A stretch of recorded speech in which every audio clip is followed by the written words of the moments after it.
All right. Hello, everyone, and welcome to our third and final Northstar digital literacy training.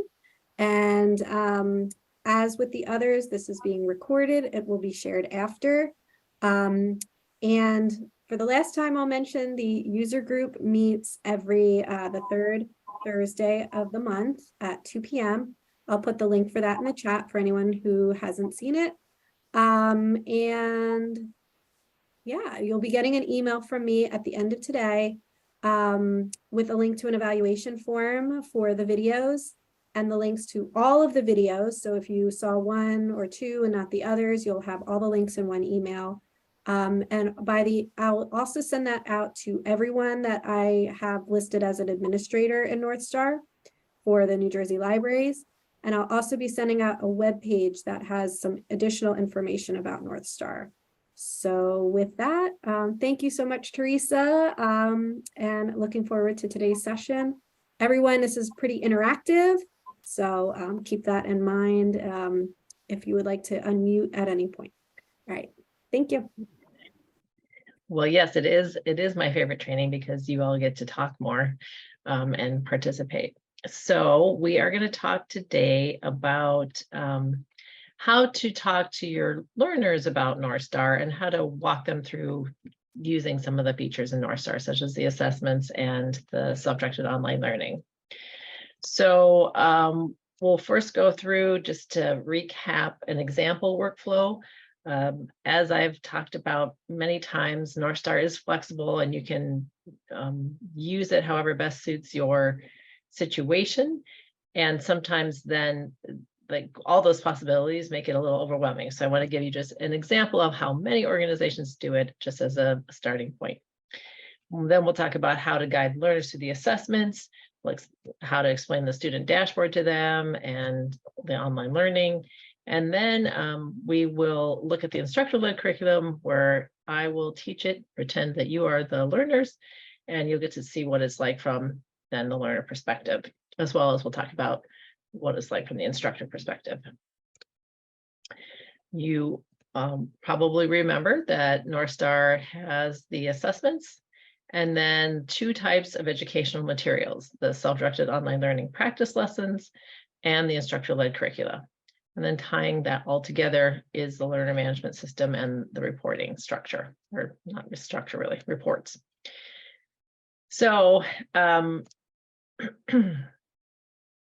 we talked about yesterday that oftentimes you want to start out by giving someone an assessment that's not proctored, just to see what they already know and where there's potential for them to learn.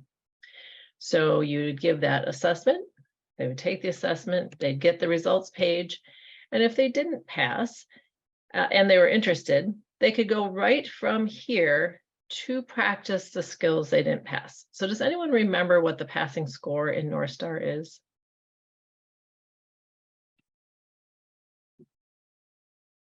You can guess, it's all right if you're wrong. Let me look in the chat here. 85%, that's right. So in this case, this is a pretty low score, but let's say they got maybe an 80%. And they just had a few of the standards to improve that are here in the gray column.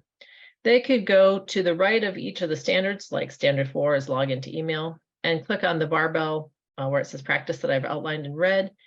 And that would take them right to that part in the self-directed online learning. So if they wanted to go right from the assessment to learning, this is an easy way for them to do it. With this score, I would recommend that someone do the whole module. And so they can still do that from this page. If you look at the copper colored bar right underneath it, it says go to NSOL. And NSOL is our acronym for Northstar Online Learning. And that would take them to the beginning of the module to practice on the self-directed online learning. We talked about how the self-directed online learning has several different parts. There's the instructional piece where people are asked to either read some material or watch a video. And then there's the piece where they actually practice the skill. We want to make sure, we feel our philosophy is that you can't really learn digital literacy through lecture. You really need to get in there and practice it. So when a learner or you would see the barbell that says try it, that means it's something where they're actually practicing the skill. Someone could also take a class that you offer or work with a one-on-one tutor or do a combination of all three. So it's not, they're not either or. You can choose to use whatever instructional materials work best. The Northstar classes, we have the curriculum that's very well, and we'll look at this more today, but that's very easy to use, always looks the same, so the instructors know what to expect and the students know what to expect.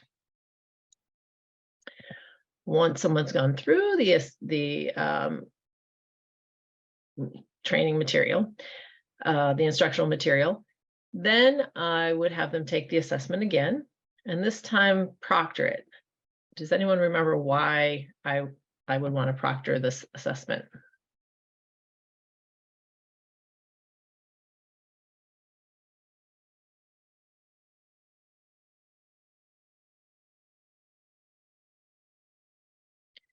Yes, so they can earn a certificate, right?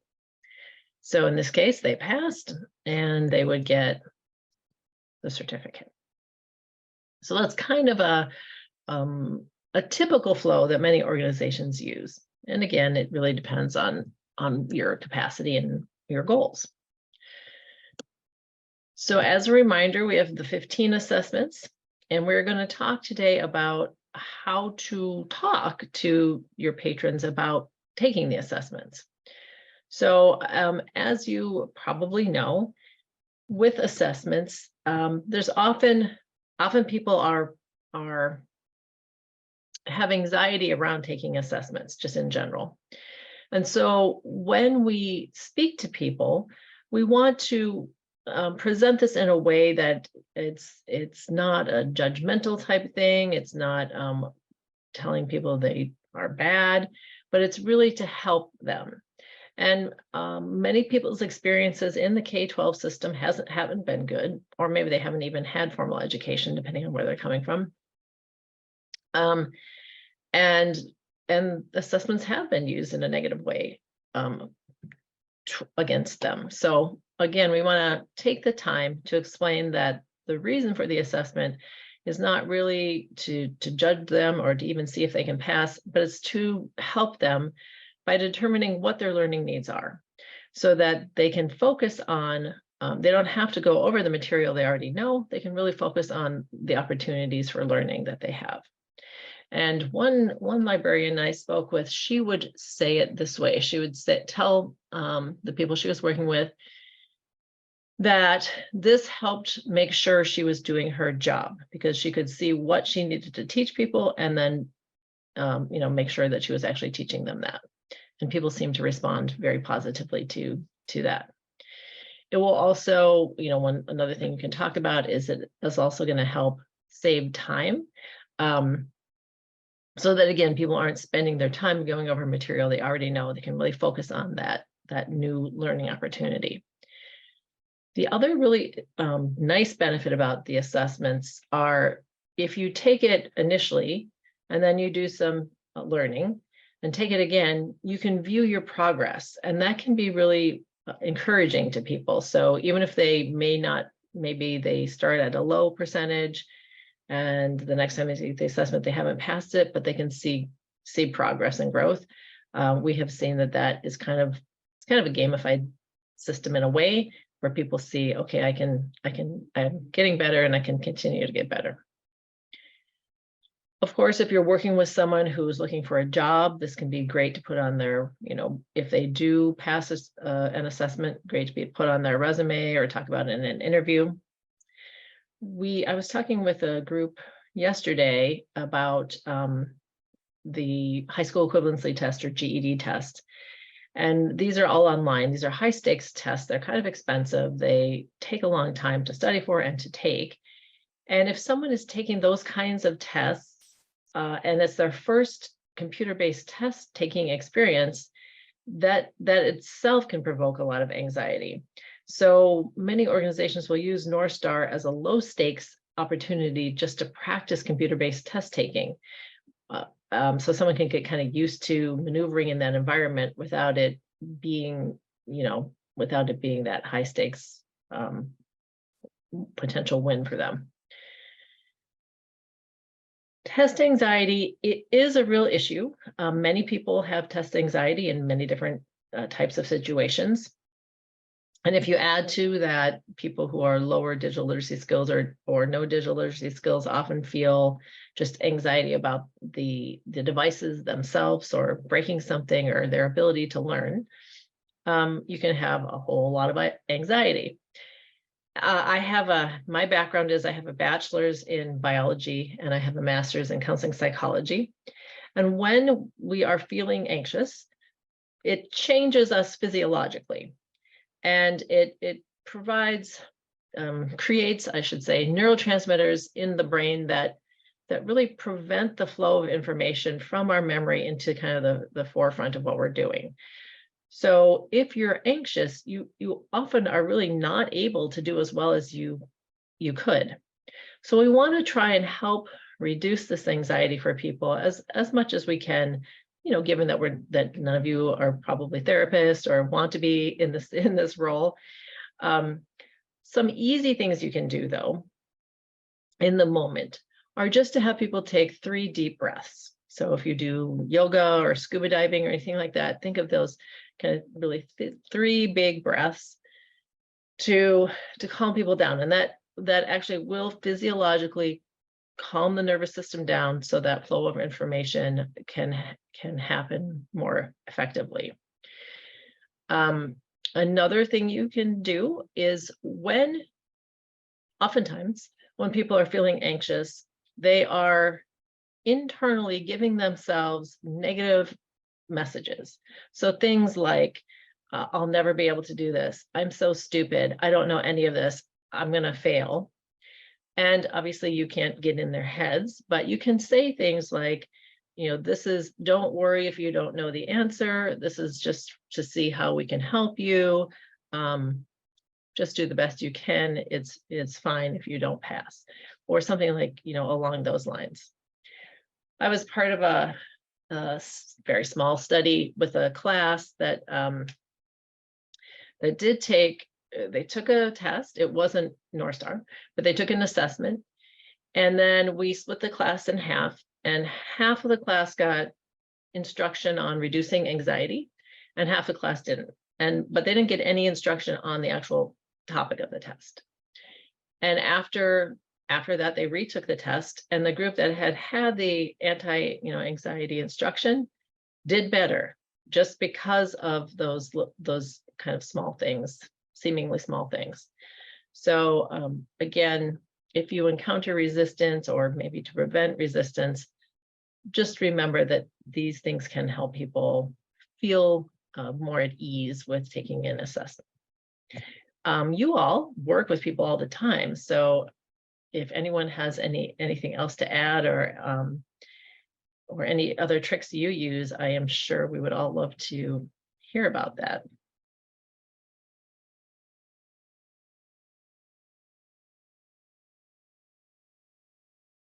And you can feel free to unmute too if it's easier than typing.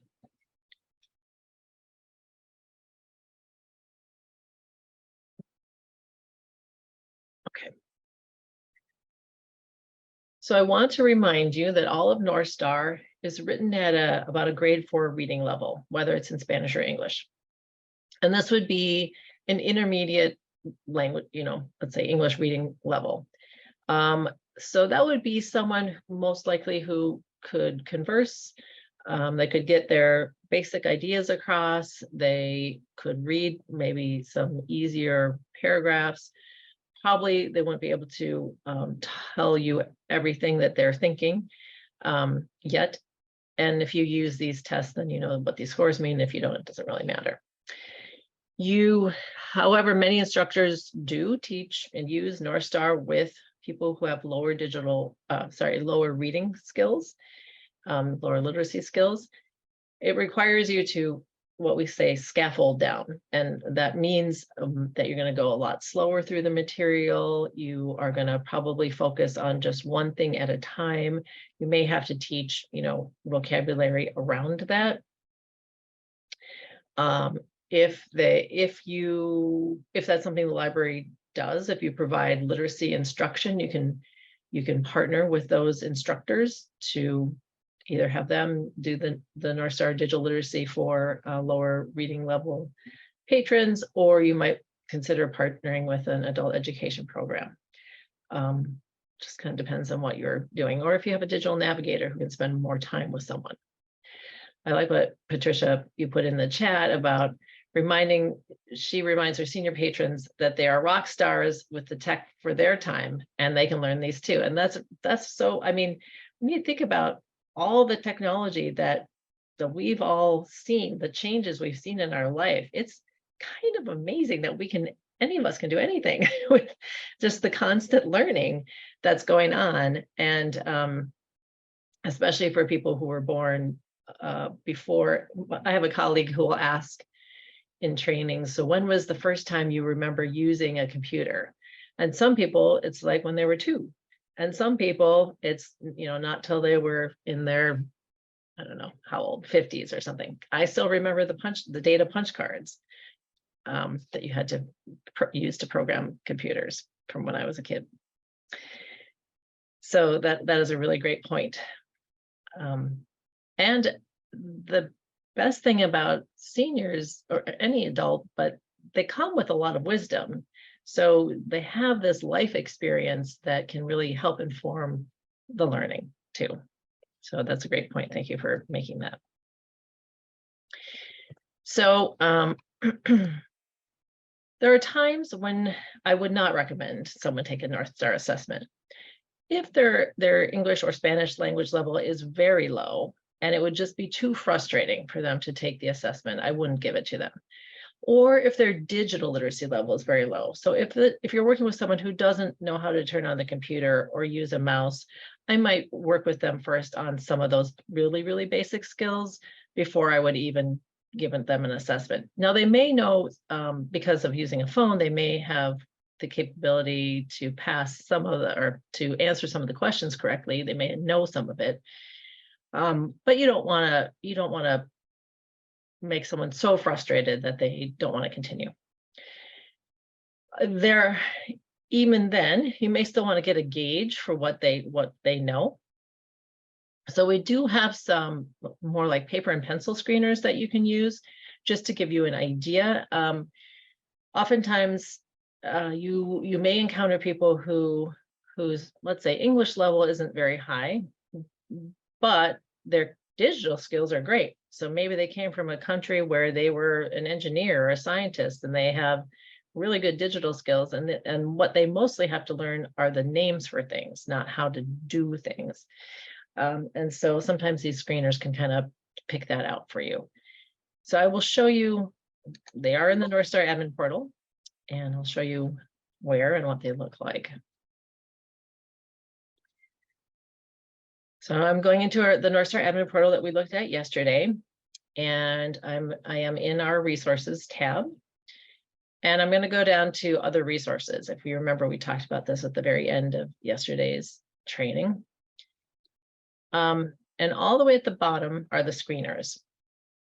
So the nice thing about these is that you can, if you have someone on staff who speaks multiple languages, they can translate this much more easily than, let's say, the Northstar assessment. And you can see it's kind of asking, just finding out, do people know what these things are? It's more of a, not a show me, but kind of like, what do you know sort of thing. And then the other screener, this is also good if I've talked to some libraries where they'll send people out into the community, just kind of talking about Northstar and digital literacy and their programs they're offering. And they'll sometimes just have these out there to give people a little check to see what they know and where they might, benefit from a class.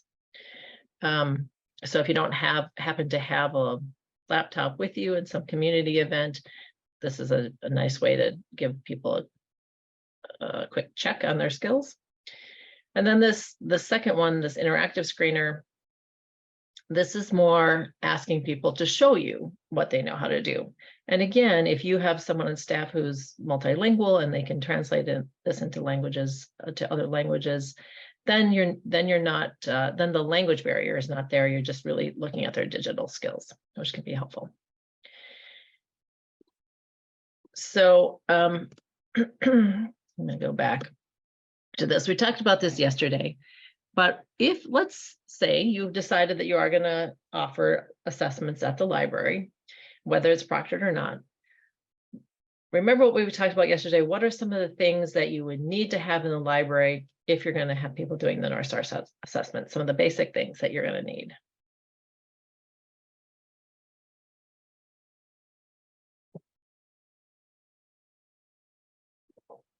The computer and internet and headphones. Yes, thank you. Exactly. And you're gonna want those headphones, like I say, just because if you have other people around, it's going to be disturbing to them.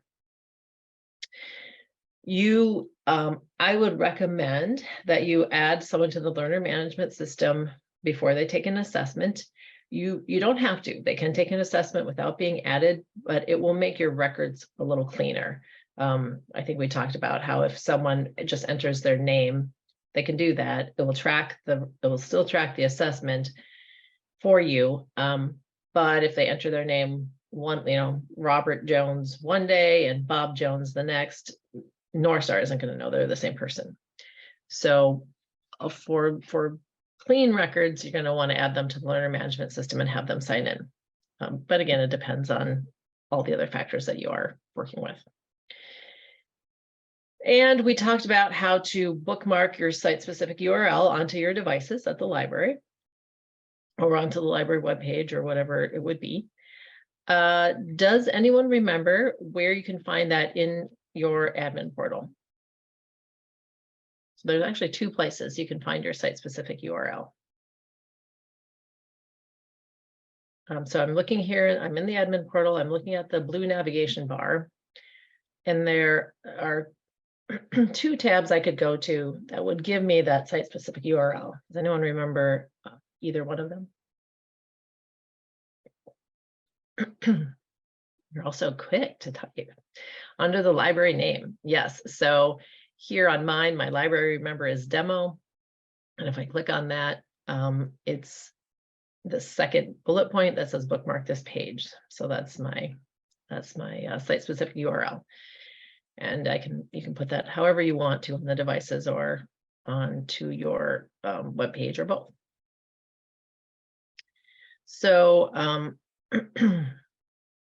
when someone does that, they're going to click on that. They're going to go to your site-specific URL. They're going to see your library name, your address. They're going to see Proctor mode is off. And let's pretend that this is the first time they're taking an assessment. Now, for some people, you're going to just have them log in. They'll be logged in and then start the assessment. And they're going to go in there. They're going to take the assessment, no problem. We also have an orientation video. It's about, I think, a 5-minute video on how to take an assessment. So some people are going to want to watch that, and then they'll be ready to take the assessment. Some people are going to just skip it. But you are also going to find some people who have lower digital literacy skills or who are anxious or who just want more help, who need more of a personal touch. And so that's what we're going to kind of practice today. How do you talk to them about navigating through the Northstar assessments? So we are going to pretend that I am a learner, and this is the very first time I'm taking a Northstar assessment, and I have low digital literacy skills. So I'm going to ask you to help me understand how to use the assessment, how to get through the assessment. The first thing I want to point out is if the person wants to take this assessment in Spanish, it's right here underneath the validate computer via PIN. You can see it says language, and right now it's set to English. If someone wants to take it in Spanish, you just click on the drop down arrow, go to Latin American Spanish, and then the Spanish assessments show up. what I've heard from people who prefer speaking Spanish to speaking English, they love having the assessments in Spanish because it really helps show what they actually know in digital literacy without that language barrier. And then what they have said, the Spanish speakers have said, is that they then like the instruction in English because they want to learn the terms, because this is what they're hearing from their children and their jobs. If they find something difficult to comprehend, then they have the option of going to the practice lessons in Spanish, learning the concept, and then reviewing it again in English, so they can then, once they've learned the concept, tie the vocabulary. Ultimately, they then, want to pass the assessment in Spanish. And once they've done that, I have heard from multiple people, they want to then pass it in English. So I thought this was a great way that the Spanish-speaking learners themselves were wanting to use Northstar.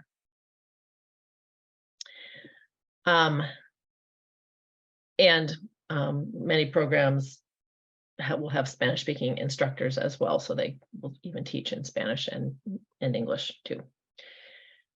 So we're going to start with basic computer skills. That's probably the assessment you would give for someone who's very low digital literacy. And I'm going to click on it.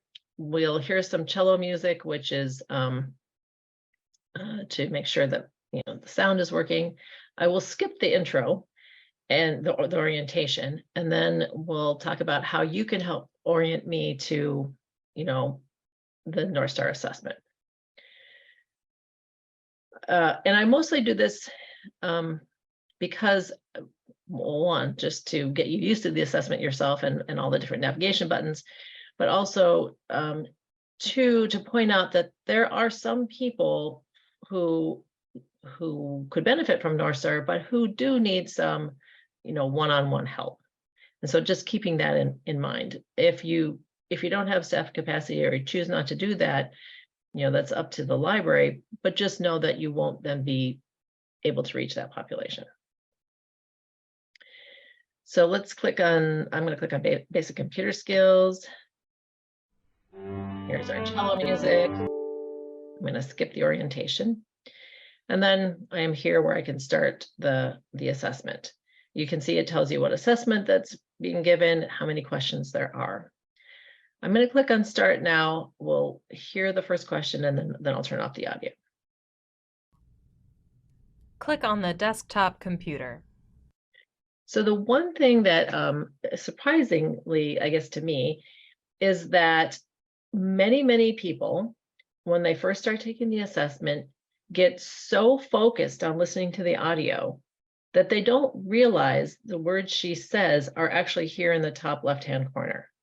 So the voice is reading the actual words. Now, in some of the more advanced assessments, she doesn't read everything that's on the screen, but definitely in the essential computer skills section, she does. So it helps to relieve anxiety if you let people know ahead of time that these words are here. So they don't, because people will say, wait, I didn't catch that. I didn't hear what she said. I need to write it down. And they're kind of panicking a little bit. So if you let them know, hey, the words are actually there, you don't have to worry about it. That can be helpful. As a person who is, let's say, pretending I'm looking at this for the first time, my gaze is drawn to the pictures in the middle. That's where I'm looking. And if you've ever worked with someone, let's say you needed some IT help and you were working on a program that you weren't used to, and they're telling you, well, click here, and you're like, I don't even see that button that you're talking about. One of the things that we want to help people when we're telling them about the navigation buttons in Northstar is give them directions, just like they're asking for driving directions, or on a map, and telling them where to look on the screen, what it looks like, color, the shape, all these things can help people find what you're talking about. So they're not just kind of looking all over. So we can use the, directions on the screen. So, we have up and down, we have left and right, if people know these words. Whoa. And we can talk about different shapes of things, different colors of things. So keeping that in mind, I'm looking here. This is where I'm looking right now. And you want to tell me about some of the navigation buttons that are in Northstar. So I know how to take the assessment. And the first navigation button you want to tell me about is down here. So how can you give me directions to look down there? So I'm looking here at the pictures. How are you going to direct my gaze down there? You can unmute, you can put it in the chat, whatever. I will wait until someone answers. So don't be shy to be the first one. There'll be plenty of opportunity. And better to practice with me than with when you're with a learner.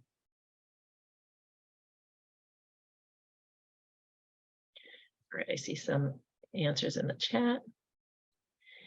Look at the bottom of your screen. Yep, that's great. So you're telling me where to look at the black toolbar. So here I am at the bottom. Below the pictures, there are some white words on a black bar. Perfect.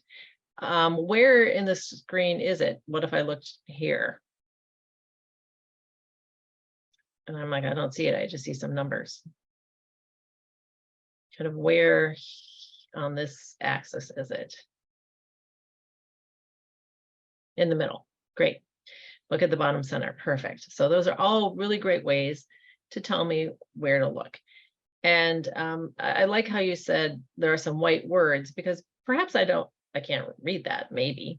So it's helpful for me to know their words rather than saying what the words are.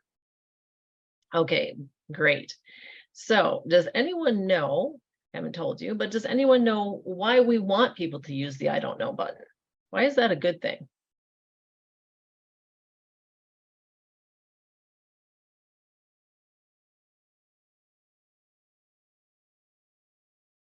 Any guesses? Let's see. So we know that they don't know, right? Instead of possibly guessing correct. And you can skip the question. So yeah, it's because if they guess, they might get it right when they don't really know. And so then we won't focus on that in the instruction. So we'd rather, if people really aren't sure or don't know, we'd rather have them click on I don't know. And as someone pointed out in the chat, you can always go back and change your answer. So in Northstar, you can, until you actually submit the actual answer, which it tells you you're submitting at the end of the assessment, you can always go back and change your answer. And I will say that in the assessment, sometimes as you go through it, you get to like question 5 and you're like, oh, wait, I think I actually know what the answer for question 3 is now. We do want them to be honest about their skill level. It is self-esteem building. So rather than someone saying, I don't know, you're telling them that's great. I want to know when you don't know, rather than it being a negative thing. Great, good answers. All right, so I'm here at the I don't know button. And now you want to direct my gaze to here. So how could you describe that? Get me to look there and describe what I'm looking at.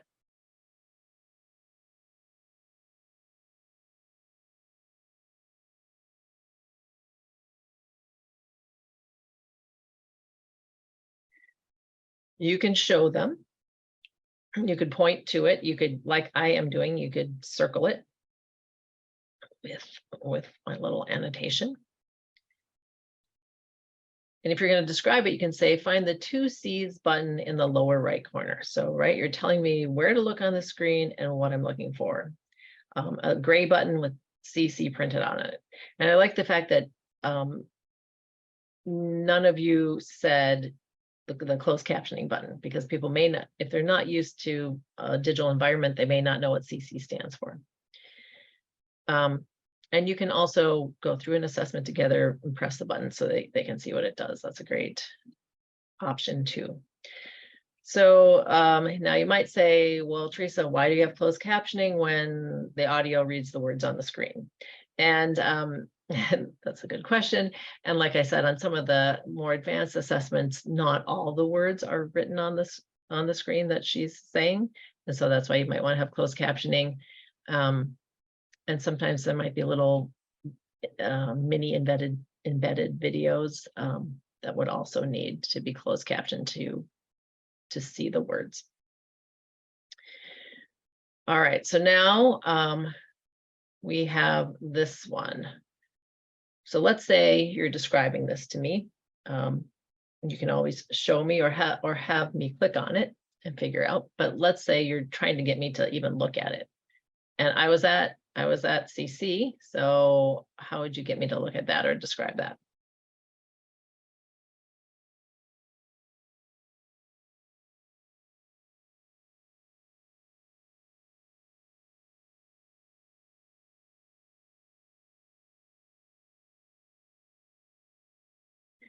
The button to the right, a megaphone. Yeah, I like the word megaphone or with the X because people may not know that it's a speaker, right? If they're not used to seeing things on digital literacy. So you all are experts at this. Yeah. All right. So what this button does is it only turns the audio on and off. So when there's X by it, the audio is off. If I click it and there's the little waves coming, Click on the desktop computer. Audio is on. That's all it does. All right, so how about then, which is an important thing, but how about then this? How would you get me to look at this and describe that?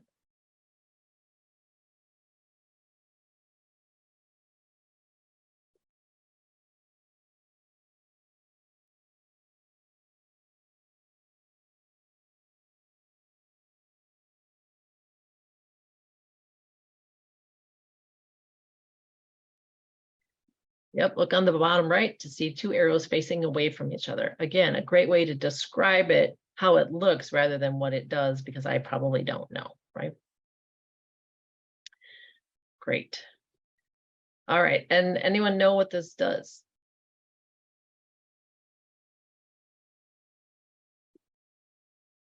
I do like I think Patricia said it, wrote it, the idea of once you get them looking at the place to have them click on it so they can see actually what it's, doing. So here we go. It expands the screen. So it makes it full screen. And that gives them practice clicking too. All right, good. Expands the screen. All right, so now we just have two more buttons to go over. You have two buttons to go over with me. So now I've been looking down here, and now you want me to look up here. How can you get me to direct my gaze? I'm kind of focused down here. How can you get me to look up there?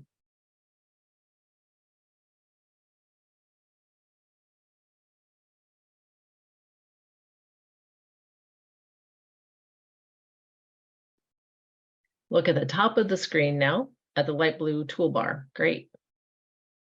Anything else you would all say? So I'm kind of looking here. And how do you get me to look right at this? The icon that looks like a ladder with the different lines. Great. I sometimes also like to say that it's underneath the gold because that stands out on the screen quite a bit. Yep. The two buttons on the right over from the numbered question. Yep. So you're telling me which way to, we've talked about this. You're telling me which way to go. Great. All right. Wonderful. You are all, you might not think this is that hard, but I am telling you that in doing this training many, many times, you are all pretty advanced in answering these questions. So you can feel good about that.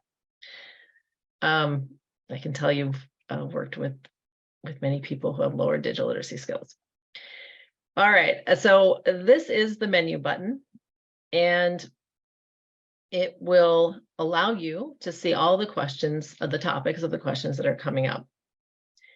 You cannot go forward in the assessment. So I can't go from question 1 to question 6, for example, but you can go backward. So if I'm on question 6 and I again think, oh, wait, I think I do know the answer to question 4, I can always go back and change it or relook at it or whatever I want to do. So at any time you can go backward and change your answer. And then the last button we have here is this one. So I've been looking at the menu. How do you get me to look at that? How do you describe that?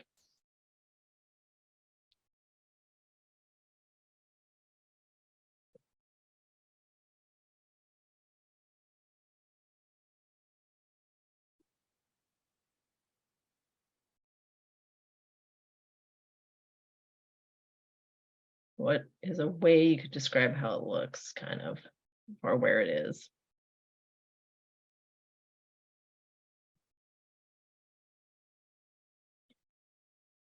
Okay, sorry, I didn't see that in the chat. To the left of this button, see the speaker and the arrow, because you've talked about how this looks like a speaker. Right next to that menu button, there's another with a sound and arrow. Yeah, great. The left of the lines is see a button with a speaker and a left facing arrow. Great. Yes, I liked how you talk about the curved arrow to describe it. And the megaphone, perfect. So this button does 2 things. One is it plays the audio over. So if you ever want to repeat the audio, you can do that just by clicking on the button. Let me get rid of that arrow there. It's kind of in your way. The other thing that it does is you can see if I kind of hover over it, it brings up this rectangle with a 1x. And that means that it's playing at the speed it was recorded at. If I click on the 1x itself, it will speed it up. So it will go a little faster, 1.25 times as fast. If I click on it, well, really 0.25 times as fast. If I click on the X again, it will go a little faster. And if I click on the X a 3rd time, it will go twice as fast.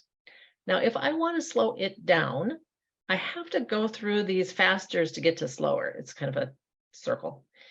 So just remember that. And if I click on the 2x once again, then it is actually slower than the actual recording. So that might be a little tricky for some people. So now these are all the navigation buttons that you have, and you can now have me start taking the assessment. And not only have you made sure I understand how to navigate it through it, but you've created this connection, right? So I'm feeling more comfortable. I feel like you care about me. I feel like we're kind of a team, and that's a great thing for someone who might be not know you and may not feel comfortable at first taking the assessment. Because of that, though, you will get for sure people who ask you to help them on the assessment if you're still sitting there. And they'll say things like, well, which one of these do you think I should pick? Or what does desktop mean? Or I don't know, do you think it's this one or this one?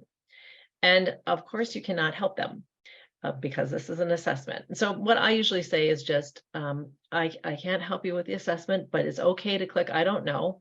And then we'll talk about it after you're done. You all are in this profession because you like to help people, so it's hard sometimes to do that, but it really will help in the end. So any questions about any of that before we look at the results page? Okay, well, I can tell you're all experienced at this, so that's great to see.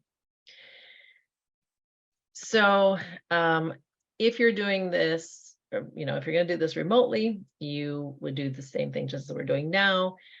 You want to make sure, though, that first someone would have the email and password if they're using it to sign up. And then you can share that launch page in the chat. I guess I want to make sure you also know that aside from that link that you might have bookmarked on the computer that you send in the chat, people can also take an assessment from their learner dashboard.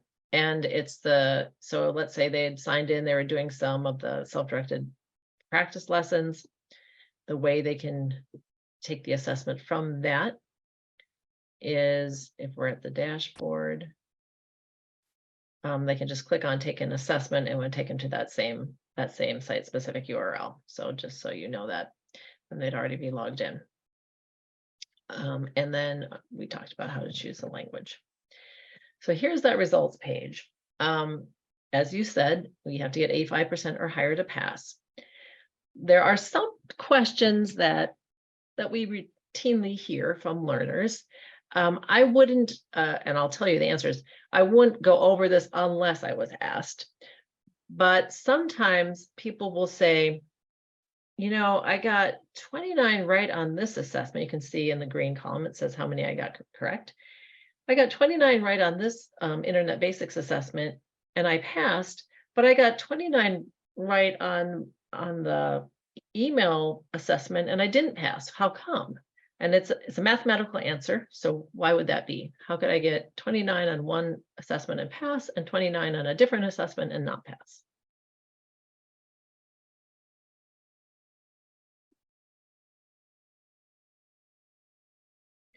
There are more questions on one than the other, right? So it's a percentage, right? So if there are more questions total and I got the same number right, I might pass one and not the other. Now, some people will say, well, I got 29 out of 34 on this assessment correct, and I passed. And I took a different assessment and I got 29 out of 34 and didn't pass. And again, it's a mathematical answer. How could it be that I could get 29 out of 34 on Internet Basics and pass, and get 29 out of 34 on, I don't know, Word and not pass? And Patricia, you kind of answered my question already, but it's, yeah, they're weighted differently. So the questions themselves might have several standards in them. And so if, you know, you might have several steps to the question, or you might have to provide several answers. And so they'd be weighted differently. And that's how that would happen. Again, I wouldn't really go over this with a learner unless they specifically asked me. The other question you'll hear is, if you look at the standards in the gray column, people will sometimes say, well, standard 5, I know I got question 5 right. I don't know why I didn't pass it. And they probably did get question 5 right, but the standards and the questions are not one-to-one aligned. So question 5 might have multiple standards, and standard 5 might be in multiple questions or in a different question. So just so you know that they don't correspond one-to-one. All right. Any other questions about the results page? Okay. So we're going to switch now to talking about how to talk to people about the self-directed online learning practice lessons on the desktop dashboard. So the way that learners can log into that is they can either go to your site-specific URL or to our homepage and log in from there. This is a good question that Cindy had. Can people click through from the results page to see the specific questions they missed? They cannot see the questions they actually missed. You can on a different report, but they can't. And the reason we decided to do that was we really want people to learn the skills, not to guess at the correct answer for the questions. And so, you know, if someone knows they got question 5 wrong, they might repeatedly just guess at the answer. And we aren't really wanting people to necessarily get the test right. It's the skills that we want them to learn. But you, as instructors, do have the capacity to see what questions they missed, so that you can make sure that they're understanding the question, you're making sure they understand the vocabulary and everything. All right, so to log in, you will go, a learner would either go through your site specific URL, or they would go to the Northstar homepage, whatever was easiest for them. And I'm going to log out so you can see all this. And they'd go to the top on either one of those. They'd go to the top black navigation bar where the Northstar logo is over to the right and click on the gray oval that says login. Then they would add the email address that you would assign to them or that they already, had assigned in the system, the password that had been created, and click on the blue login button. Now here on this is not a screen they'd see, so I have to kind of get there. What they would see, though, is this. This first question they won't have. That's because I'm associated with several locations. They won't be. But this second question, they may, and that depends on how you set up Northstar. So the default is they would have this question. And the reason for this question is some organizations want to track people's time using the practice lessons for various funding reasons or reports. And they need to know if they're like in the class with an instructor where that time is already being counted, or if they're doing this on their own, let's say from home or work or something. So it's set up so that those two buckets are tracked separately. That may be of interest to you and the library. It may not. So it's a library-wide decision as to whether or not you want to track that time just all clumped together, and you don't want to have people hassle to go through this question, or if it's important for you to break it out. And I would say that's kind of just a library by library decision.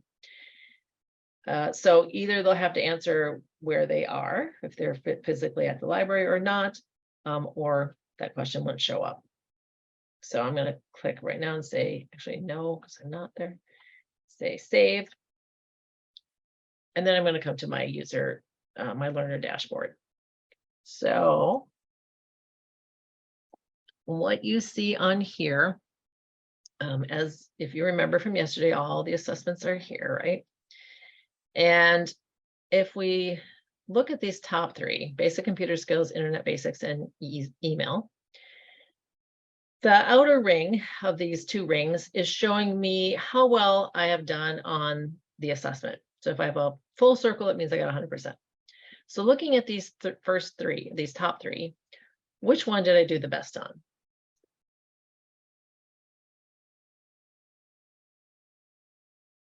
Email, yes. Okay, because it's almost a full circle, right? The inner ring is showing me how much of the self-directed online learning practice lessons I've completed. So again, looking at these three, which one have I done the least on?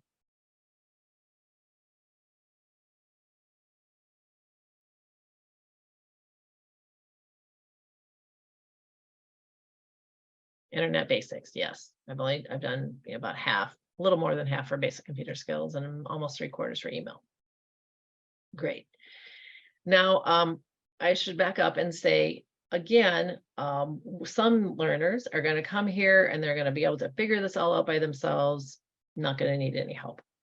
Some people might need a little help, and we do have some videos for them that go over all of this. They can click on where it says need help getting started, or they can go to the kind of top middle where this sort of soccer ball looking thing says help, and that will also have the videos. And that might be enough for some people. And then there'll be those learners that do need a person such as yourselves to help them walk them through how to use this. And I also want to just tell you, so you know everything on the screen, in case you get asked questions. So we talked about the rings. Then you can see that there are these little circles with some icons in them. I find these a little confusing, to be honest. And so I probably wouldn't talk to someone about them unless someone specifically asked me. But I do want to let you know, just so that in case someone asks you, you know. So we talked about before, when someone does the self-directed online learning practice lessons, there are several different sections, and each section has a little quiz. And these circles represent those sections. What I find visually confusing is that it looks like, let's look at email. It looks like the little circles are positioned on the ring below them in a specific order, and they actually aren't. They're kind of just floating independently above them. So as long as you know that the ring is just tracking progress, starting from the top, going around, and the little circles are just kind of floating around there, but not tied to the ring, which I find confusing. But what these icons mean, if you look again at email, is, well, if you hover over them, they'll tell you what the section is called. So in email, there are 4 sections: Internet Basics 3, Basic Computer Skills 3. And if you hover over the little circle, it will tell you what the name of that section is. So this is about following email etiquette. This circle is about understanding email. This one's about sending and receiving email, and this one is about managing email safely. If you see that it has the lock, that means that the learner has not yet completed that section, hasn't completed looking at that section. If you see the unlock, that means they have gone through the whole section and they're at the quiz. So they're ready to take the little quiz. If you see the check mark, that means they've taken the quiz and passed all the quiz questions. So those are what those things mean. But again, I don't particularly find them very useful on the screen. You can also, the learners can also change this from English to Spanish. And the way you would do that is if you go up next to the help button at the top, it says profile with a little picture of the person. And if you click on that, you can choose your language preference. So if I choose Spanish, and then then I have to click on update. And then you're looking at it and you're like, nothing has changed, and it doesn't look like it. But if you wait a minute, then it kind of shows it a little bit in Spanish. And to get back to the main screen, a trick to quickly get back to the front page of the dashboard is to click on the Northstar logo. And then it will take you back. And then only those that are available in Spanish are going to show up. To go back to English, you just do the same thing that you did.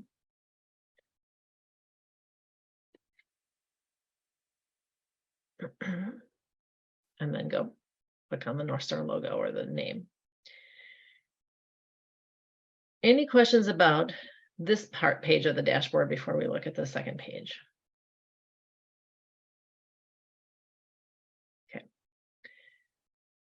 So now if I want to do the practice lessons, I'm going to click on lessons. And at the top of the page in the middle, it says start practice. So this would, if this is the first time I've done this, it would start me at the very beginning. If in this case I completed 50%, it would go back to where I left off. If we look at these tabs below, you can see there's 3 tabs, excuse me, underneath the rings. There's a practice tab, a standards tab, and an assessment history. The default is the practice tab, and you can see it's darker gray. These words that are in bold, uppercase, those are those sections. So that they had the little circle. So the sections on Internet Basics are connecting to the internet, using the internet, and staying safe online. If someone were to click on any of these bullet points, it would take them right to that part in the section that's about this standard. So again, if someone is looking to just practice a specific standard, or you've given a class the week before and you want people to refresh their memory on something you covered for 5 minutes, you can have them look at these, go to these standards. If someone misses a class and you want them to help catch up, you can have them cover what you've looked at in class. A lot of different variations of why you would use this. If we go to the standards tab, this will show the learner which of the standards they've missed. And then over here on the far right, they can just practice those standards specifically if they want to. Again, this is better if they've only missed a few standards rather than most of them. And then the assessment history, this shows them when they have taken this assessment, what their score was, how many they got correct, you know, if it was proctored or not. This is not obvious, but if you click on the date, they can always get that that results page. So if they ever want a copy of that results page again, by clicking on the date, they can find it. So that's kind of it for the dashboard. Excuse me. If we, so any questions?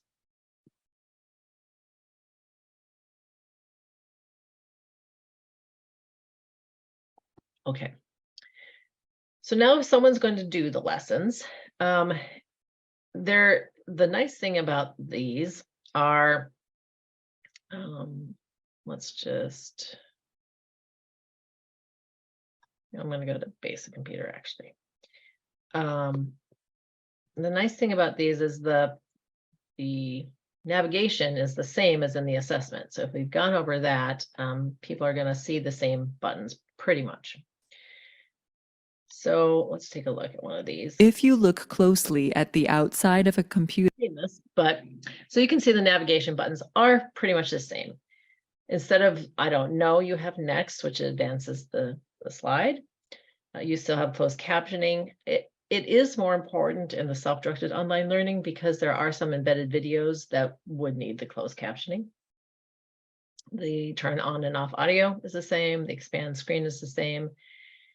The menu is slightly different in that in this situation, you can go forward and backward. So let's say I was like, oh, I've already shown you this. I want to show you something else.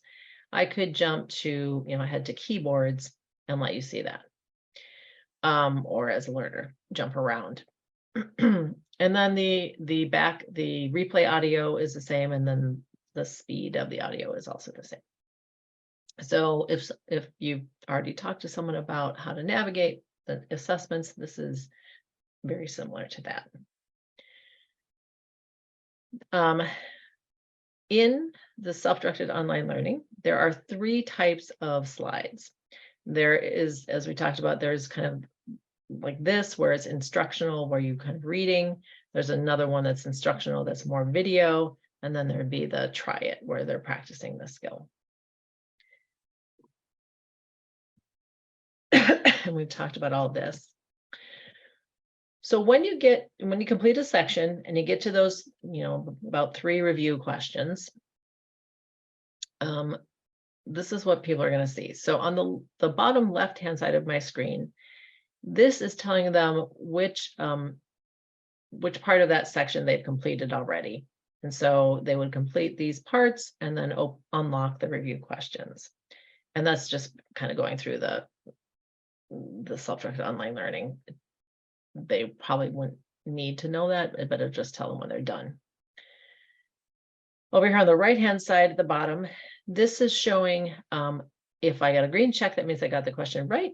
And if I get this kind of red, orange exclamation point, it means I got the question wrong. What happens if you don't get all the questions? If you get all the questions correct, then you go on in the module. If you don't, it recommends that you go review what you've already seen.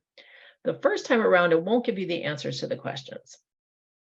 But the second time, let's say you take the assessment or the quiz the second time, and you still get it wrong. We realize that can be frustrating. So in those situations, especially for questions that many people get wrong, we will give a little prompt of, well, think about it this way, or even sometimes the answer, depending on the question, because we don't want, this is the practice part. We don't want people to get frustrated. You can also help people on these little quizzes. This is practice. It's not the assessment. So if someone asks you to help them with the answer, you can, as you're, explaining why it's the answer. So you can feel free to do that. We talked about this.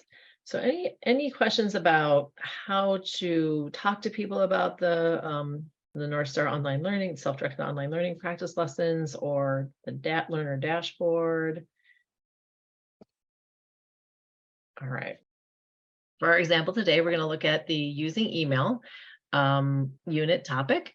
Lesson 7, spam and phishing. We obviously aren't going to get through the whole lesson today, but I just want to give you a feeling for what it's like to be the learner going through this.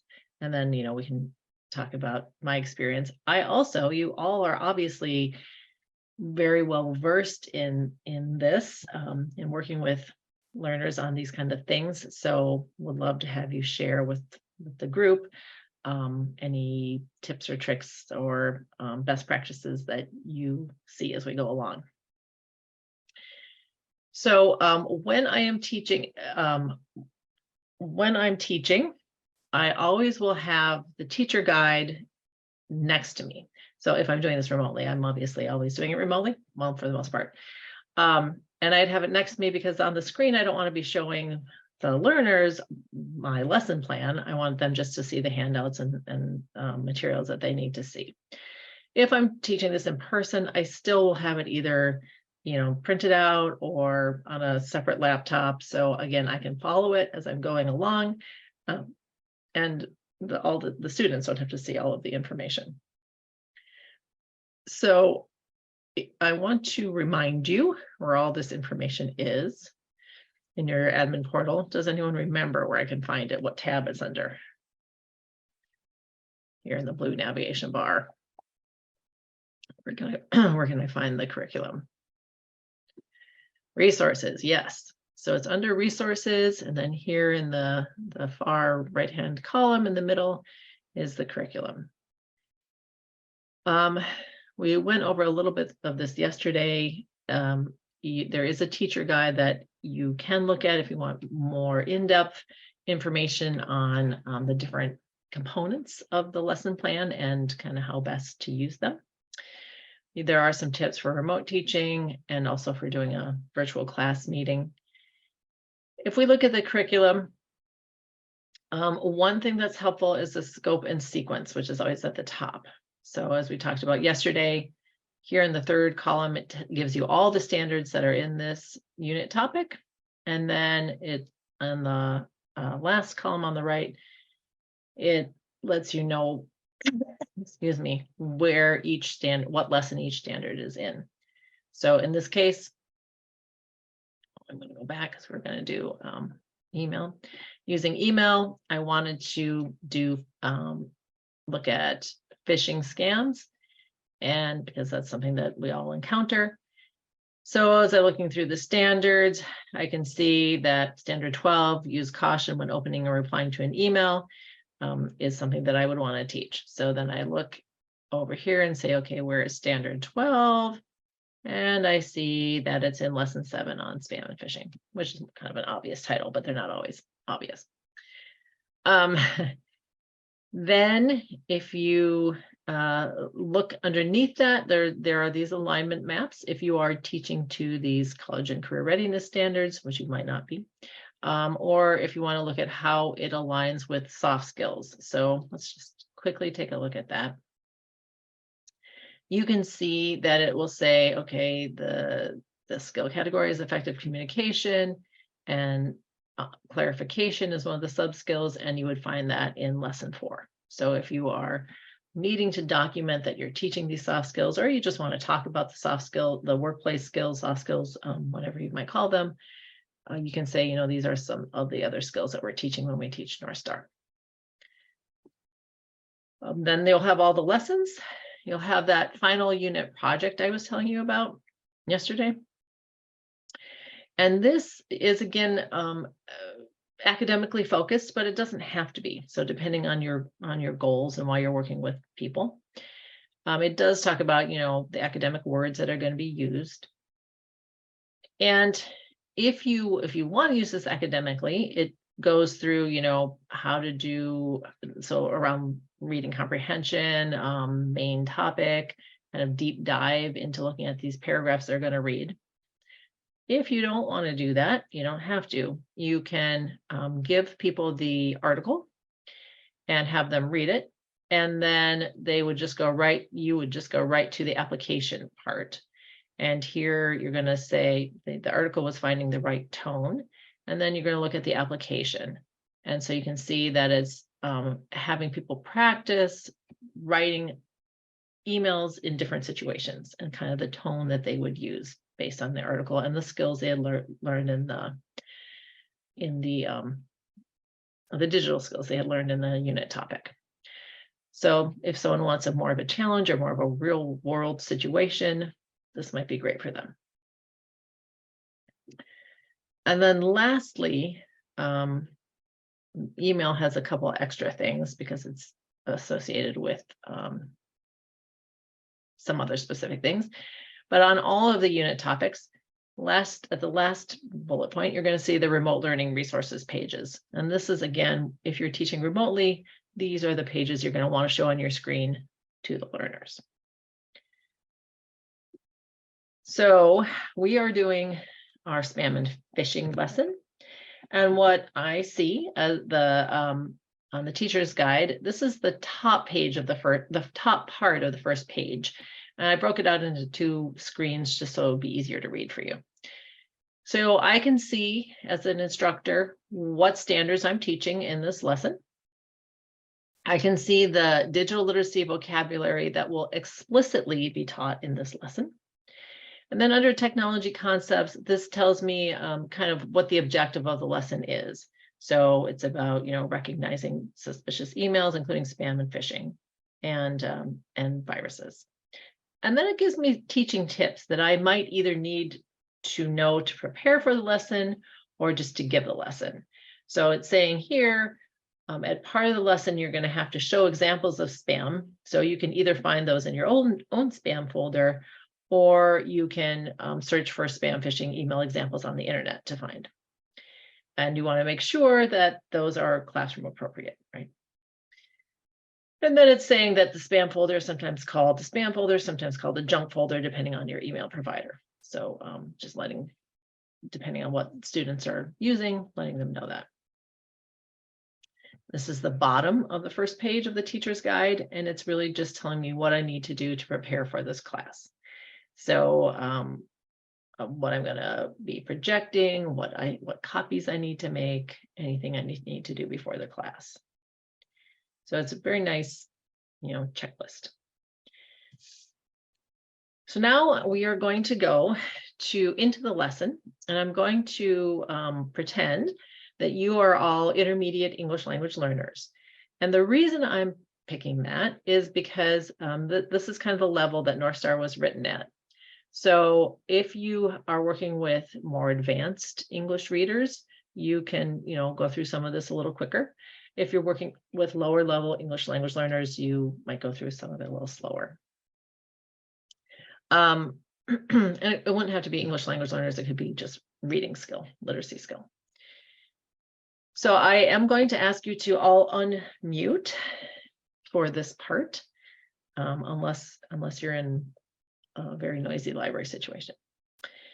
And we're first going to look at our vocabulary. And one of the things that's very helpful when you are learning any new vocabulary, but especially digital literacy, is to have the class practice saying the words out loud, because sometimes they may have heard them in other contexts, but not realize it's the same word based on the spelling. And when you are working with people who are lower literacy, it's often helpful to clap out the syllables if it's a longer word. So we're just going to practice that and go with it. So the first word we're going to look at is where I have this red mark, and it's fishing. So I want to hear you all say fishing. Fishing. The second word we're going to look at starts with this. Let's try and find my pointer, and it always goes away. It starts with the R, is reputable. Reputable.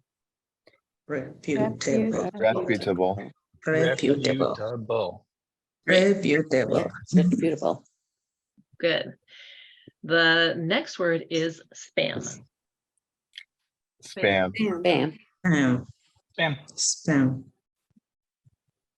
The fourth word is suspicious. Suspicious.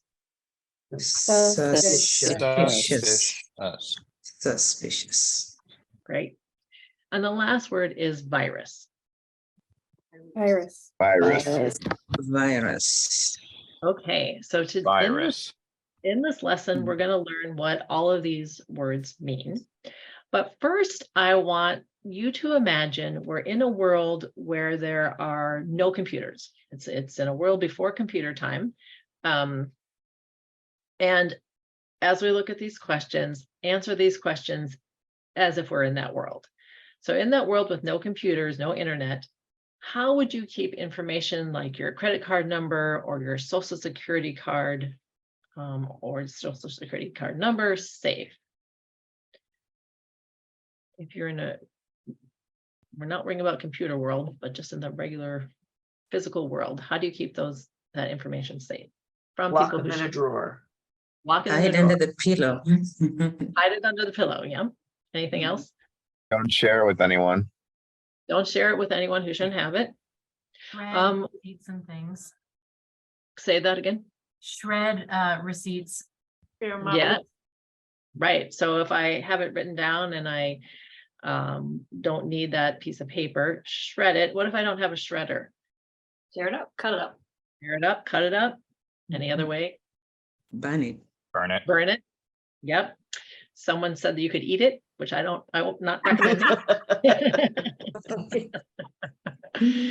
All right. So in this world with no computers, let's say you move to a new town and you need to do some shopping. How do you decide if a business is reputable? And reputable means that you can trust the business. They're not going to steal your information. What are some ways you can decide if a business might be a good business to shop at? Visit them. You could visit them, kind of look around, see maybe what it all looks like. What else could you do? Ask your neighbors. Ask your neighbors or anyone you might know in the community for recommendations. Anything else? But remember in the old time days, if you're that old, if you're not that old, but if you remember, we had phone books. Mm. Could look up in the phone book if it's affiliated with another business, or ask the Better Business Bureau. What's the one place in the community that everyone can always go to for help? The library. The library. Library. Right. So I give you this scenario, so I'm not talking to you as instructors. I give you this scenario because people who have low or no digital literacy, this may be the world they're living in. So depending on how they answered this question, you're going to get a good sense of what they even are using. If they are answering, well, online you have to keep things safe by, then you know that they are a little more advanced and they have some knowledge of this. So just to kind of make you aware of what many people who don't have those skills yet, kind of where their answers are going to come from and how that's telling for you when they do talk about digital literacy. And then you can also, as we go on, tie what we're going to learn back to their answers. Okay. So now we're going to go over the objectives. And I think I told you this, but when I first taught this, I was like, I'm just going to put these on the board. We're going to go over them in 30 seconds. Not the case. People loved to go over these. They wanted to write them down in their notebooks. So now I would always encourage people to bring a notebook or have some kind of paper and a writing utensil. People tend to, in digital literacy, like to have notes and look back at the notes and like actively from time to time look back at the notes, which I thought was very cool. So I won't have you write them down, but in a class I would. And then the other thing is, if you are working with people who are lower literacy, or especially learning if English or Spanish is not their, depending on what language you're teaching in, not their the language they're most comfortable in, it's hard to learn any language, or when you hear someone speaking any language, it's sometimes hard to tell a language you're not used to where a word begins and where it ends, because someone's, saying a whole sentence and kind of stringing it together. So for example, as I'm trying to learn French, it's very difficult sometimes for me to know where one word is ending and where one's beginning. And we can help that by, when we are speaking a sentence, slowing down and making a more elaborate pause where we would normally slightly pause and stressing things that we would slightly stress. And that can help the listener to hear which words are more important in the sentence. So those are the words that you want to be paying attention to rather than more like the filler words, right? And I was actually just talking to a friend of mine who is French, who's very fluent in English, but he said that sometimes with people's different accents, he even has a hard time if they are speaking too quickly. So we're going to practice that here, and I'm going to read these to you with that in phrases, with that kind of pronounced stopping and can't think of the word now, but stress. And then I'll have you repeat after me the phrase. So the first thing we're going to learn is we are going to learn to recognize signs. Recognize signs. Let's hear you say it. Recognize Signs. Recognize signs Of suspicious of Suspicious. or untrustworthy Or Untrustworthy. emails Emails. that could be trying That could be trying to steal to steal personal information. personal information. Great. So the first thing we're going to do is how to recognize signs of suspicious or untrustworthy emails that could be trying to steal personal information. And the next thing we're going to learn is to identify signs identify signs of emails of Of email emails that may have that that may may have viruses. viruses. Great. We will learn to identify signs of emails that may have viruses. And lastly, we are going to learn to delete emails delete emails from untrustworthy sources. from Untrustworthy sources. sources. So we will learn to delete emails from untrustworthy sources. Great. So when you have an email account, you may get a lot of emails from advertisers. Just like in the regular mail, you'll get advertisements. Same thing happens in email. But in email, these advertiser emails are called spam. And that was our fourth word here in SPAM. So many of these spam emails come from sources that are not reputable. And reputable means that the email is from a person or a business that you can trust. And it's important to recognize spam because some spam emails can have viruses. And you've all heard of the coronavirus that causes COVID and makes people sick. Well, computers can get viruses too that make them not work right. And so a virus is a kind of software that can hurt your computer. Some spam emails will try to give your computer a virus or will try to steal your money. So we want to make sure we recognize those kinds of emails. And luckily, they often, these spam emails often have clues in them. So we're going to take a look at some of the clues to help us identify if an email might be a worrisome spam email. So if you look at the top of my screen here are some common clues that are going to help us identify that an email is a spam email. The first bullet point there is saying that oftentimes these these emails will try and sell us the same kind of products in these categories. So one of the topic of spam emails is often medicines. Can you think of any other words for medicine? Drugs. Drugs. Yeah. Prescription. Prescription. Prescription. Mhm. Anything else? Pills. Pills. Yeah. Sometimes you might see like supplements might be another kind of word. So it's often helpful if you're teaching this to a class to write down the names of other words for medicines, just so people are aware that the word medicine itself isn't the only one. All right. Sometimes they'll be about dating websites.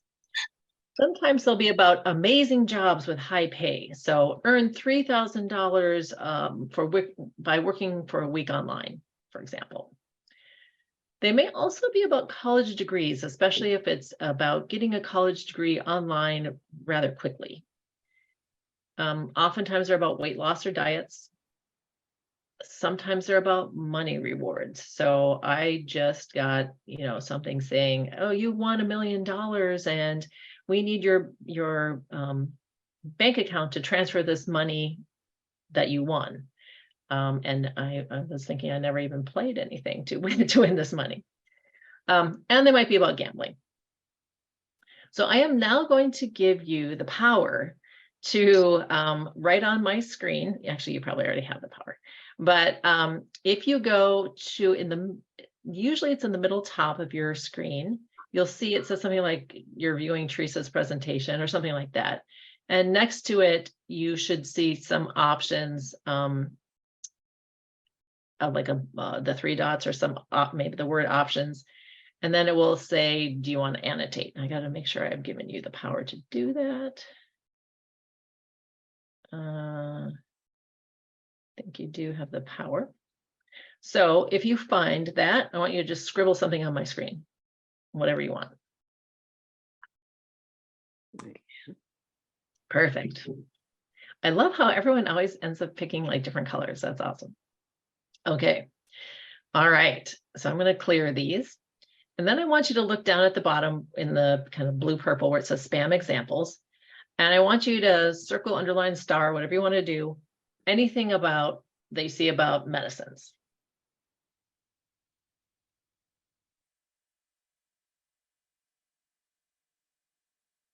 Yep, there you go. The prescription drugs. Perfect. Okay. Now, how about anything that you see about weight loss?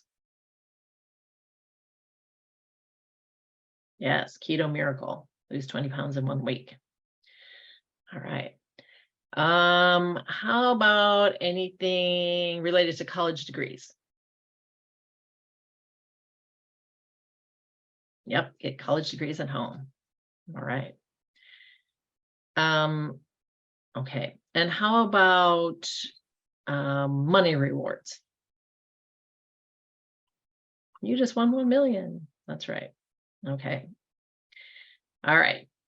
Now look back up at the top and you can see another common clue is that oftentimes these spam emails will have words that are in all capital letters. So not just, the normal first letter is capitalized, but the entire word is capitalized. Or they might have multiple exclamation marks. And this is really just like it's kind of basically shouting at you, trying to get your attention. They also may have spelling or grammar mistakes. So in this bullet that we're looking at where my red arrow is, where do you see the spelling mistake? You can circle it or underline it or whatever, or tell me. In the top white part. Yep, under the word spelling. So it should be 2 L's, right?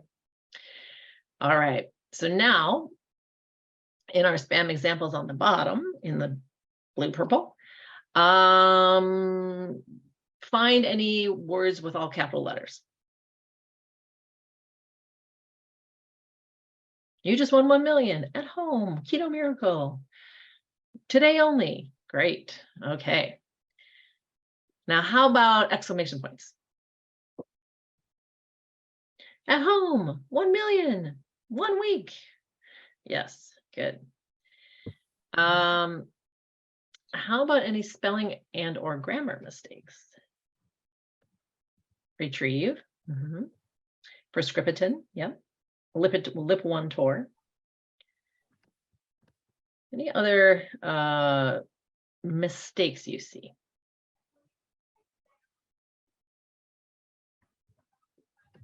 Yeah, there it just kind of ends. 50%, right? There's a word missing. It should be 50% off. Do you see that kind of similar mistake elsewhere? Yeah, the 60% should be 60% off prescription drugs, not of. Great. And then some of the other things that people may not know if they don't use PowerPoint, or even if you do, you might not know, but Microsoft capitalizes the second P. So if this is truly Microsoft Office, that would be written correctly. And the other thing, again, people may not be aware of US educational system, but here in the college degrees, you can see that BA, BS, PhD are all the acronyms, but master's is spelled out. And they're also out of order. So typically it would go BA, BS, master, PhD, and then Cindy's right. It should be a small h for the PhD. So again, someone may or may not know that, but these are signs that it's a spam email. All right. So again, up at the top, in my common clues, the third bullet point says that spam emails sometimes have attachments. So that would be the indicated by the paperclip icon. So who can be first to find the paperclip icon down below? Cindy wins.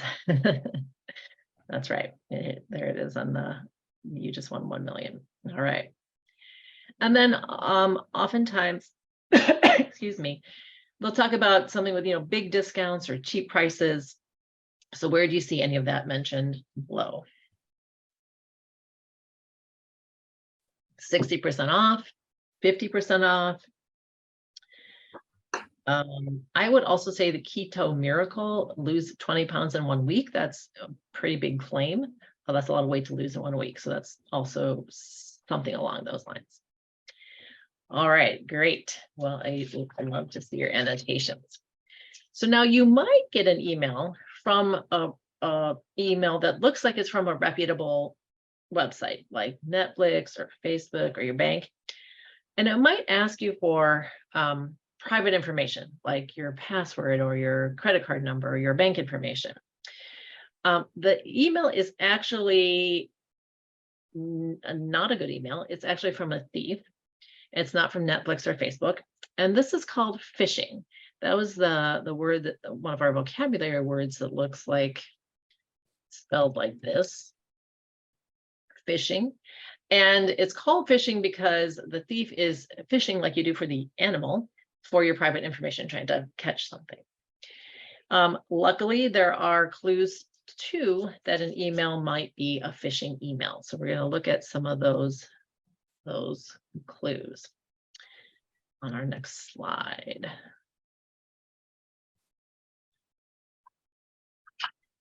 So oftentimes in a phishing email, the email won't have your name. It will only say dear customer or not even say anything. There'll also often be spelling or grammar mistakes.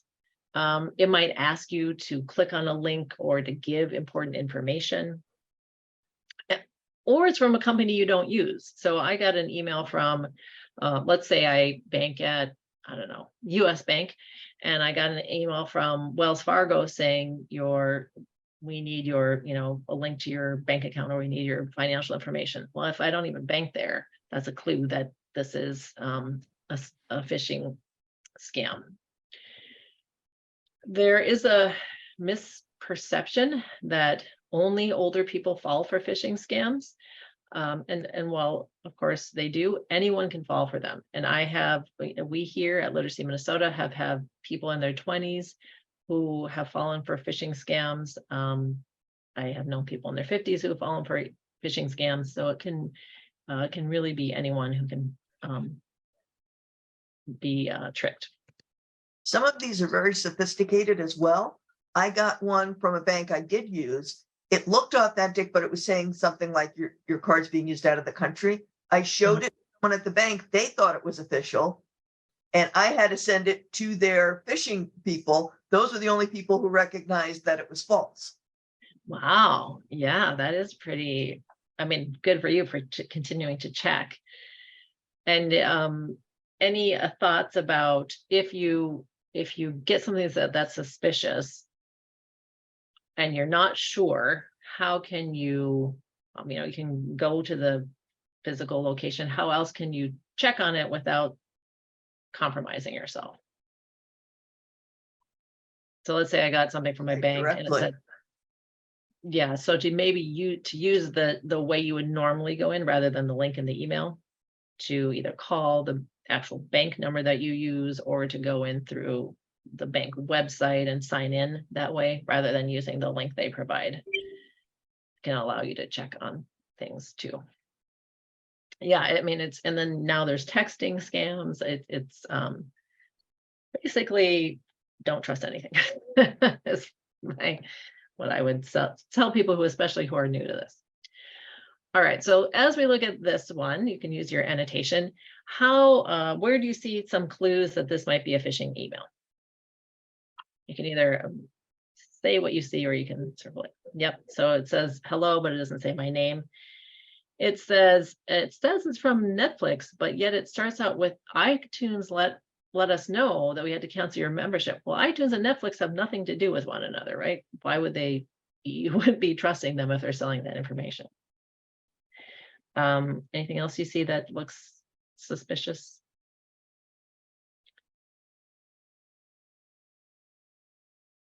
We'd love. It's kind of we'd love is kind of a casual way of writing it rather than from what you would expect from a business. March 21st, the ST is typically not used, or if it is, it's higher. Look at how it's signed. You're not usually going to get something from Netflix that says your friends. Again, it's not a professional email. And then it's asking you to click on that just to restart your membership correctly, right? It's not saying go to your login to your Netflix account and do something. It's saying click from here. Okay, great. Let's go. Let me clear these and let's go to another example.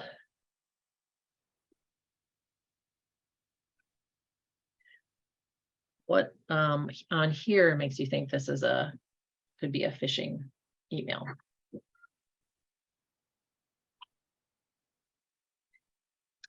Again, it says valued customer. It doesn't have my name. Click here, it's asking me to click on a link. It has this strange punctuation and space. The verbiage is wrong. Accounts has been should be accounts have been, or account has been. Here at the bottom, it just ends, right? It doesn't even, the sentence isn't complete in accordance with your something. We had to believe, again, a kind of a clunky verbiage. All right, great. So again, talking to you as instructors, in Northstar, you can see there, I've shown you a little bit, but there's a lot of practice. So allowing people a lot of practice together as a group and then individually too, so that they can really feel comfortable and competent with these skills. At the end of this, you would actually go over those vocabulary words, and I think it's, I can't remember exactly, we can look, but I think it might be a matching exercise or maybe a fill in the blank to really understand, make sure that people are understanding the vocabulary. So I want to show you, well, first of all, thank you for writing on my screen. That's the best part of this for me and most fun. I want to show you what I was seeing. Here's another example. But what I was seeing as the instructor was, you saw the first page, But you see, it told me how to do the warm up, you know, how to think about it. Now, this is saying to break into groups, which we could have done, but you know, you can always, my point is too, that you can always fit it to match the situation you're in as well. Then the we will learn, it kind of tells you how that you should go over this. And then here's the model and explain piece. So it actually had the words that I said. I didn't have to like think about it too much. I could just read this and know what to tell you and when to show you the reference material and how to work with that. Some of the things you do, again, you learn just from doing it over and over again, but you can take this the first time and just run with it. Then we didn't do all of this, but you can see there's this do it together piece. There's, again, you're modeling different skills, the fishing skills. I did skip around here a little bit. Here's where you can have people work together. Especially if you're finding some people are getting it and some people aren't, this can be good to pair them up. And then there would be a task for everyone to do, a couple tasks for everyone to do on their own. You'd come back together to go over that. And then here's the vocabulary work. So I just want to take a look at this. Okay, so here you're completing the definitions in your own words. Oops, so that's the lesson plan and that I saw. So it's really easy to use and to doesn't take a lot of prep time to go through it and kind of know what you're doing. I think there was one thing. Oh, I think I was going to show you, maybe not. Oh, and then there's a wrap up at the end just to go over, okay, what did we learn? And that's, so you're checking for comprehension again. You probably all know this, but you know, as you're going through things, I always want to make sure people aren't just getting the right answer, but that they are actually understanding. So oftentimes if someone will answer something, you know, like it's number 2, I'll say, well, how do you know that? And just making sure that they actually can verbalize why it might be right or wrong. Another resource for you that I think is helpful is the Barbara Bush Foundation and Digital Promise created this guide that's free for working with adult learners on digital literacy. And it's somewhat theory heavy, but there are some sections that do give you like specific things to do and specific tangible ways to work with people. And Northstar has contributed to that guide too. So it's sort of gives examples from Northstar sometimes. So I will show you what it looks like, and then I'll put the link in the chat because it's a pretty long link.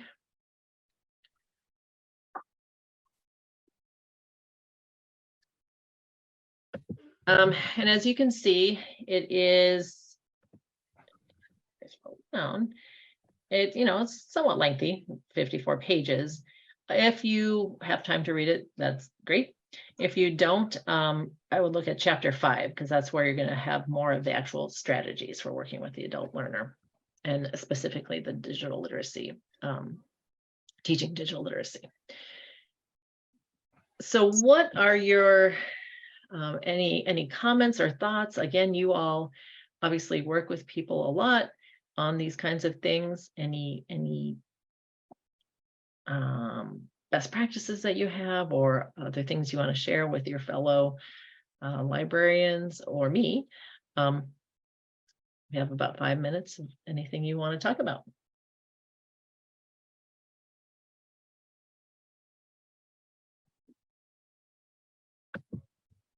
Do you feel ready to go out and teach digital literacy? Or if not, what are you going to where are you going to start?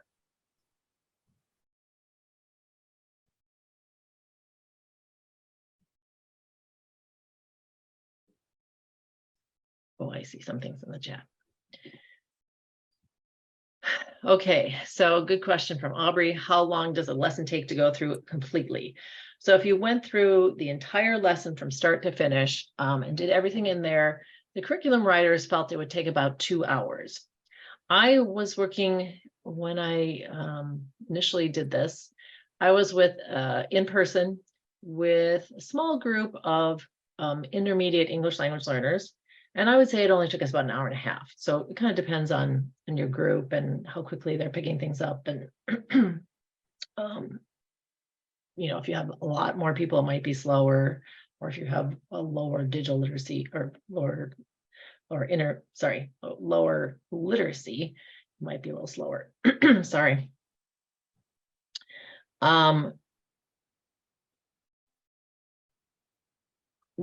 Your question, Cindy, for a Mouse Basics practice resource.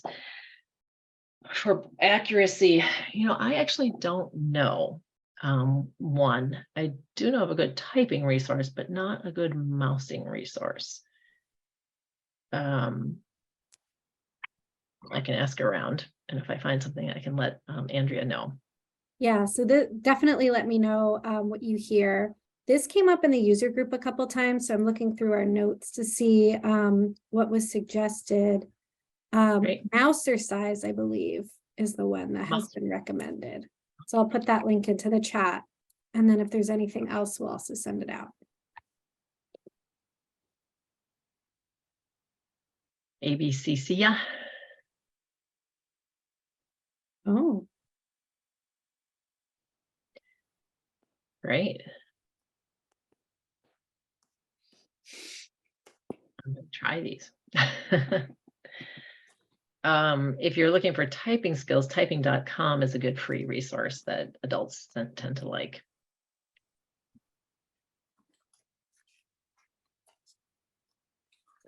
Yeah, and as you know, the more someone can just practice those skills, the more easier it will ultimately be for them. All right. Well, it's been okay. If you're planning to offer an email workshop, would you choose one lesson or offer multiple classes to cover multiple lessons in a series?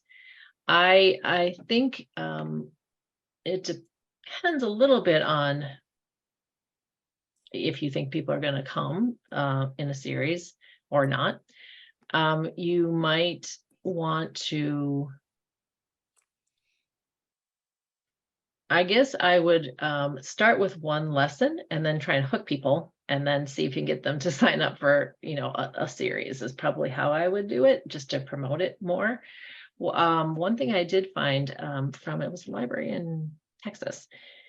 They did have weekly classes, and they did get a cohort together. I think it ran for 10 weeks, and everyone, you know, for the most part, showed up for every class. It was a little hard getting that cohort to start. Once they went through it, though, the people in the class loved it so much that they started telling their friends and relatives, and the second cohort filled up almost immediately. And they, you know, because they were hearing it from people they trust, right? People in their community. Not that you're not trusted, but and so that's why I'm kind of thinking in your question, maybe it would be good to have a group of people sign up for one. That's not a big commitment, and then kind of see the value in it, and then have this second offering for people, and they might bring others with them. Could be a nice way to see where the community is interested in.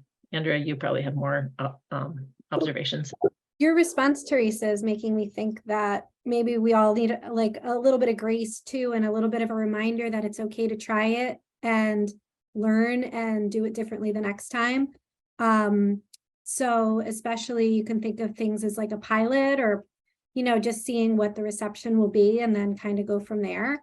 But we can definitely talk about that in the user group as well, and hear what different libraries are doing. Because part of it too is like how you advertise it, you know, maybe people wouldn't sign up for how to use email, but maybe it's, you know, how to stay connected with your grandkids, or how to apply for jobs through email, or something like that. That makes it a little bit more appealing. But yeah, if you try it one way that makes sense for your schedule, and then it needs to change, you know, then I don't think there's anything wrong in that. I think that's an excellent point, that it is sometimes a little bit of trial and error, and that can be I mean, obviously frustrating, but it can also be very rewarding when you like get it. So don't be afraid to try things. You know, some libraries have said that they will advertise at the library, of course, but they would go to like religious groups or community-based organizations and they get the buy-in from those organizations, and then those organizations advertise for them, and they know the people they are working with better, so they may know what they'd be interested in, and how you can position it, like Andrea was saying. Yes. Well, exciting times for New Jersey libraries. I'm actually going to be out there in New Jersey in May, so hopefully I'll get to meet some of you in person. And I look forward to hearing more about what you are all doing. So I hope you have a wonderful rest of your